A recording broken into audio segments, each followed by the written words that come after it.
All right, let's talk about something that sounds like it's straight out of a thriller, but, well, it's very, very real. We're going to dive into what a huge global war actually does to the one thing that affects all of us every single day, our money. Let's really break down what that means for your wallet. So I want you to just imagine this for a second. You wake up tomorrow, you roll over, grab your phone, and every single news alert is screaming the same thing. A new world war has started. Now, of course, your first thought is safety, your family, your home. But then this other thought starts creeping in, right? A quieter one, but maybe just as terrifying. What about your life savings? The money in your bank account? Does any of it still mean anything? Because here's the thing history teaches us, over and over again. For most people, the first battle of any major war isn't fought with guns. Nope, it's fought right here in your pocket. Here's the crazy part. It's like war hits this giant, brutal reset button on the entire financial world. And the very first casualty isn't on the battlefield. It's the value of the money you use every day. The cash in your wallet, the digits on your banking app, their value can just evaporate, almost overnight. And if you want to see just how bad it can get, I mean truly devastatingly bad, we have to go back in time. We're going to look at what happened in Germany right after World War I. It's probably the single most terrifying example of a currency just imploding. And this says it all. This isn't some metaphor. There are actual photographs of this happening. People pushing wheelbarrows overflowing with cash just to buy a loaf of bread or a little bit of meat. The money became so worthless that people were literally using stacks of it as wallpaper because it was cheaper than buying actual wallpaper. It's insane. So you got to ask, how on earth does something like that even happen? Well, it has a name, hyperinflation, and it's actually a pretty simple and scary process. The German government was completely broke after the war, drowning in debt. Their solution? Just fire up the printing presses and make more money, a lot more money. But, when you just flood the world with something, its value crashes, and that's exactly what happened to their currency. And the cost to real people? It was just catastrophic. Really try to put yourself in their shoes. You work your whole life, 40 years of hard work, saving every penny you can, and then one morning you wake up and all of it, your entire life savings, can't even buy you one single egg. It's just gone, wiped out. But here's where the story gets really interesting. In the middle of all that ruin, some people didn't just get by. They actually thrived. They knew something that almost everyone else didn't. They understood the power of a real asset.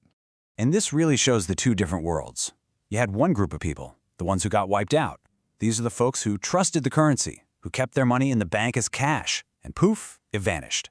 But then you had the other group, the survivors. What did they have? They owned things you can actually touch. Land, buildings, gold, stuff people will always need. And not only did they hold on to their wealth, they were in a position to buy up everything the other group was forced to sell for next to nothing. So what are these real assets? Well, it's pretty simple, really.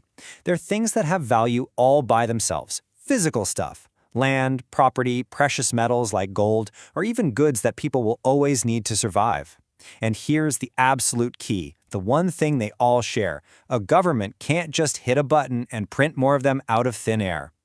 Okay, so the world saw this absolute train wreck in Germany. And after World War II, the major powers basically got together and said, right, we can never let that happen again. They decided to create a whole new set of rules for the world's money, a new game designed to create stability. So you see the shift right here. First, you have the total chaos after World War I.